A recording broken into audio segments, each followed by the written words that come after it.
Prologue 1. The Birth of Skyland.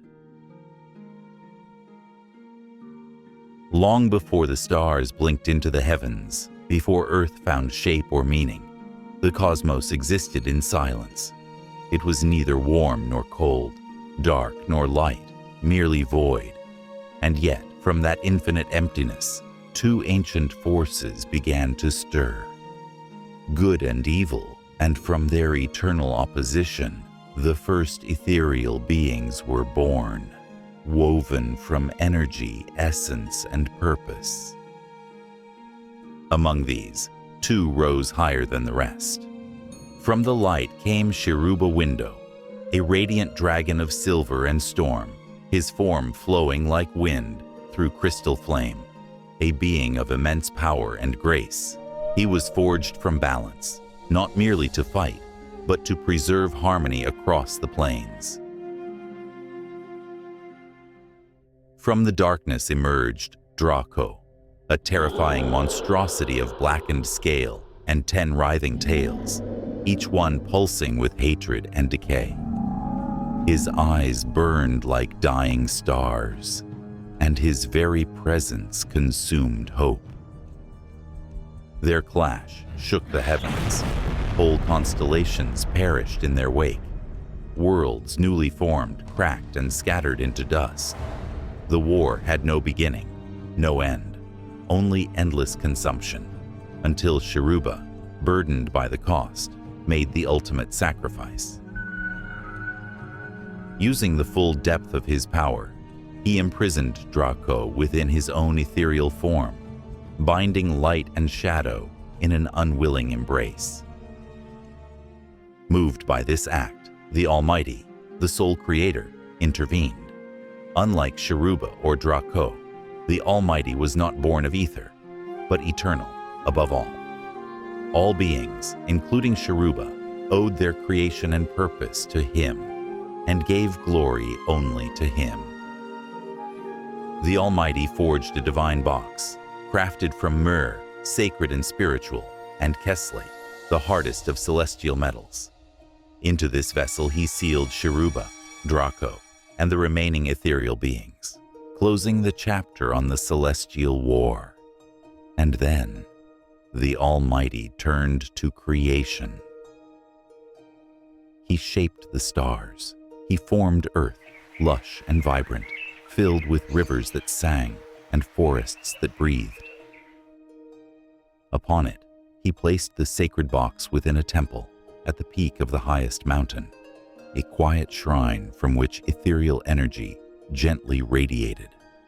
Life prospered beneath its invisible blessing. Humans emerged, intelligent and curious, finding purpose and peace beneath the Almighty's design. But curiosity bears danger. One day, a mortal named Pandora, drawn by dreams and whispers, found the temple. The walls glowed with gentle ether. The box pulsed faintly, as if remembering breath. Something within called to her, not with words, but with longing. She opened it. From within poured a flood of chaos. Ethereal beings, ancient, strange, and powerful, escaped across the earth.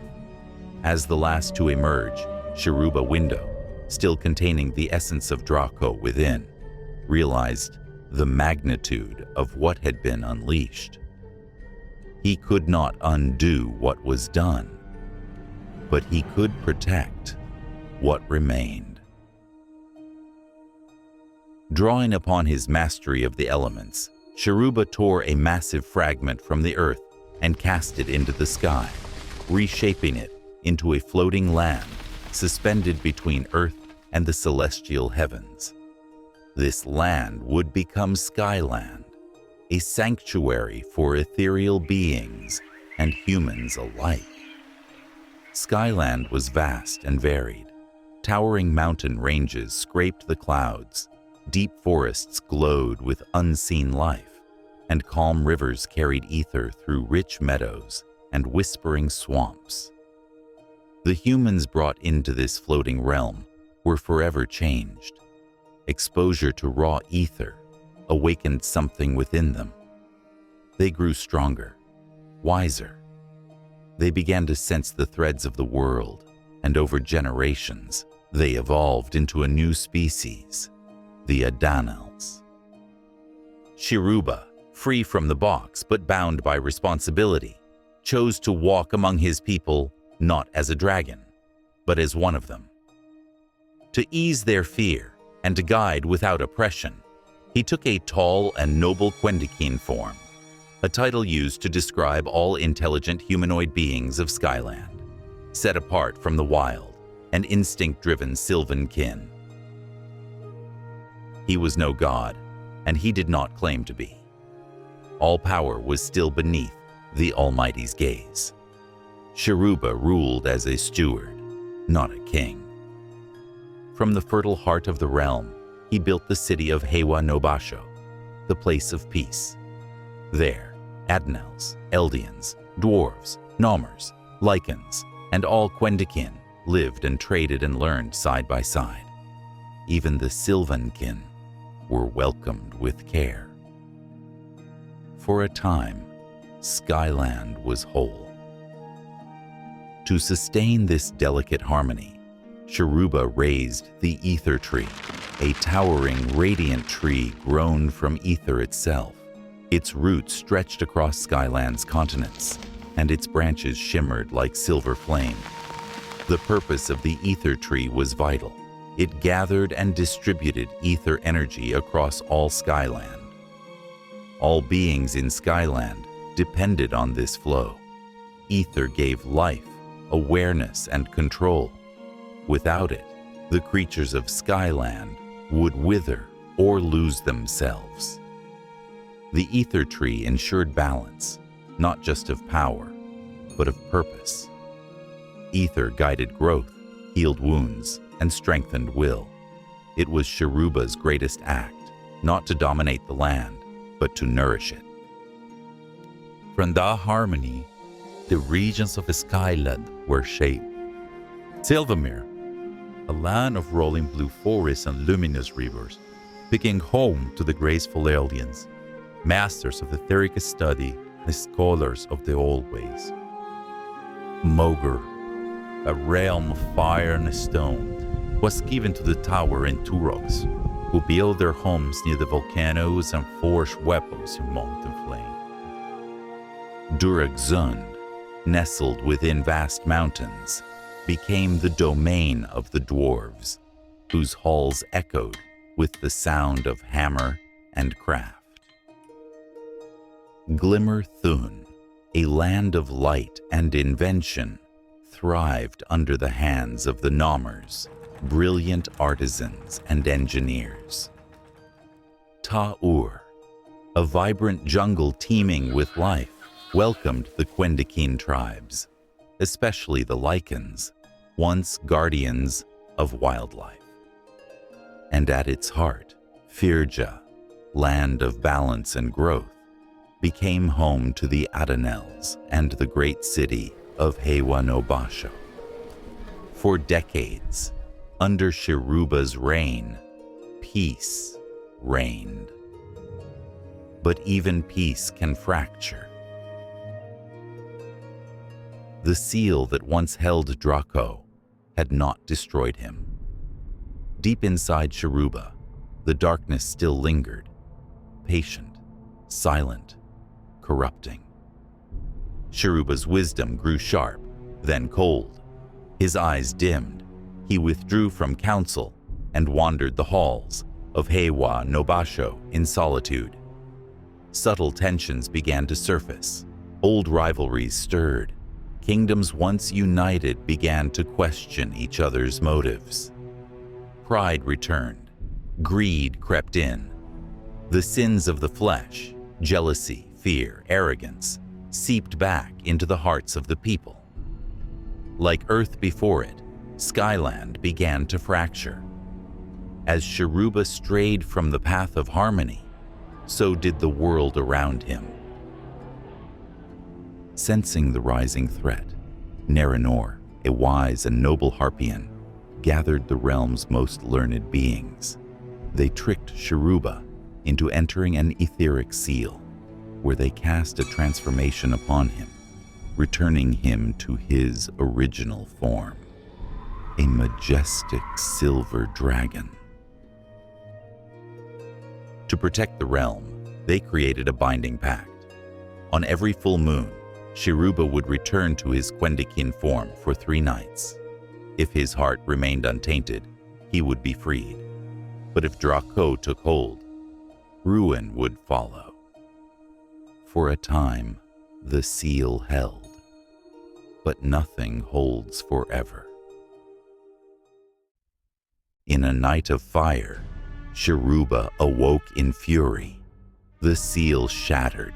Drako emerged. He burned Heiwa No Basho, destroying half the city in a single night.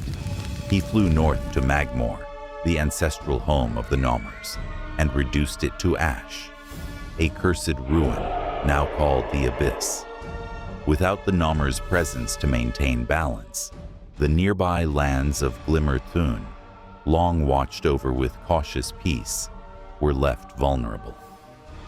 Once a land of radiant invention, it was overtaken by the Dragonkin, creatures who had long roamed its outer wilds.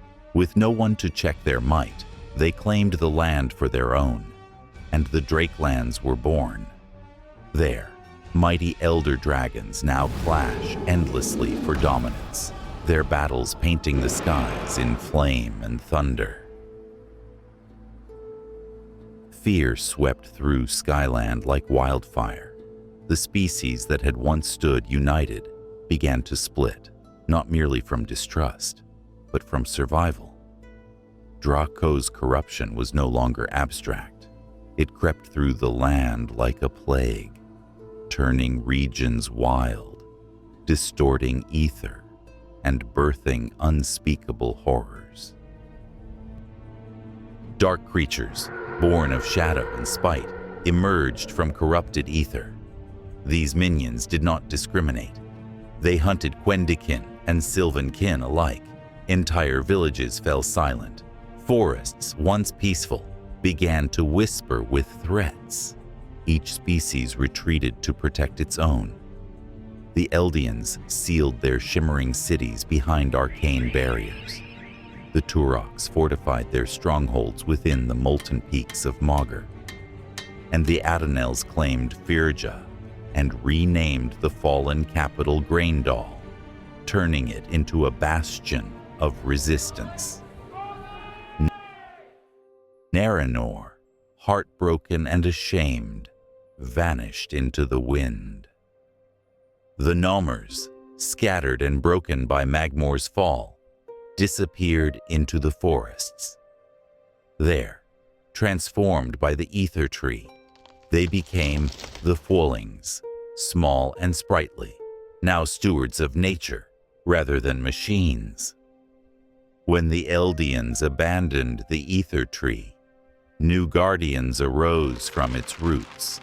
The Nixes, half wild, half Eldian beings, born to defend what had been left behind. The ether tree still stands. It still breathes. But Skyland is no longer whole. Shadows spread across its fractured lands. Mistrust, once unknown, now rules. Drako's corruption remains, not just in form, but in the hearts of those too afraid to stand together. And yet, the ether still flows, and Skyland waits for those brave enough to rise.